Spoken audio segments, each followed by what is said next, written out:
કિયા ગામ નજીક ટ્રકમાં ભીષણ આગ ભભૂકી ઉડતા અફરાતફરી મચી જવા પામી હતી।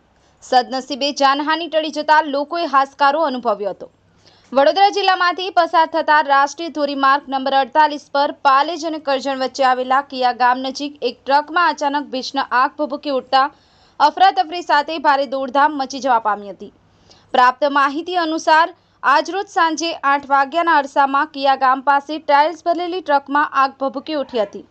આગના પગલે ધુમાડાના ગોટે ગોટા આકાશમાં ચડતા લોકોના જીવ તાળવે ચોંટી ગયા હતા।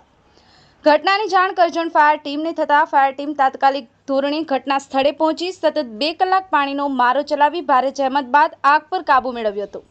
લાગેલી આગમાં ટ્રકને ભારે નુકસાન થવા પામ્યું હતું। કોઈ અગમ્ય કારણસર આગ લાગી હોવાનું જાણવા મળ્યું છે। સદનસીબે કોઈ જાનહાનિ ટળી જતા લોકોએ હાશકારો અનુભવ્યો હતો।